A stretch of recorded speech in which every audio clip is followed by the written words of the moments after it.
Sa kabila ng patot sa dahan ng pamilya Yulo at ni Carlos Yulo pati na rin ang girlfriend na si Chloe San Jose.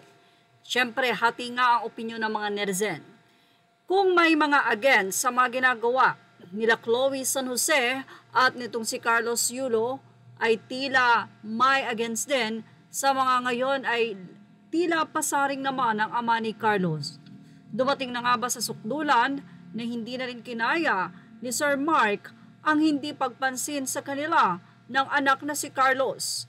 Anyway, nitong mga nagdaang araw ay maraming ang hugot si Sir Mark Andrew Yulo sa kanyang Facebook page. Nandiyan na ang sabihin niya na igalang mo muna ang magulang mo bago ang iba. O irespeto mo muna at alagaan mo muna ang magulang mo bago ka tumulong sa iba.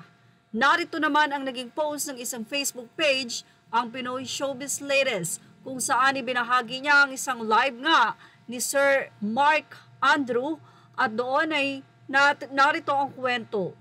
They do not know karma is coming.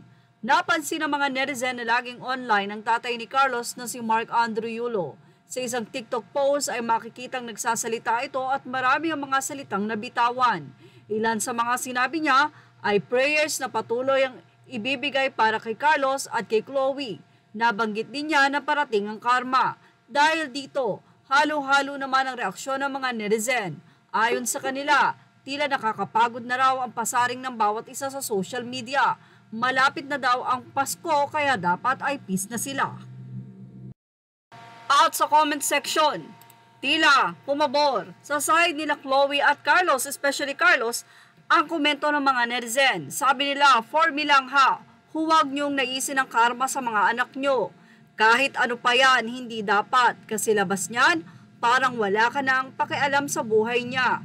Hinahayaan mo na yung mga mangyayari sa kanya. Maganda man o masama. Ano man ang mangyari, anak niyo pa rin yan. Dahil sa mga sinabi niyo against sa kanya, lalo niyo lang tinuturuan na mapalayo siya mismo sa inyo. Okay lang na ibang tao mag-down sa'yo, huwag lang kapamilya at magulang mo. Dahil sobrang sakit nun, sobra pa sa sobra. Say naman ang ilan pang netizen, para nga silang di magulang at alam ko sa magulang hindi sisirain ng mga anak, pero sila pa ang nagsisimula para magalit ang netizen, tapos sasabihin nila nakakarma na.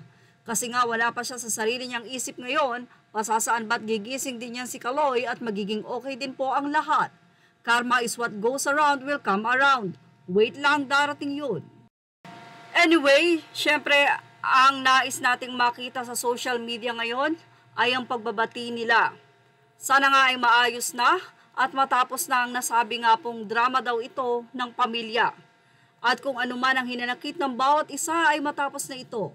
Napakaraming naghihirap sa mundo at napakasarap magdiwang na kasama mo ang pamilya mo, lalo na nakamit mo ang nais mo ng matagal na pangarap sa buhay kung saan kasama mo ang pamilya mo noon at sana'y makasama mo pa rin ngayon na may daragdag pa na mahal mo. O diba, mas masaya?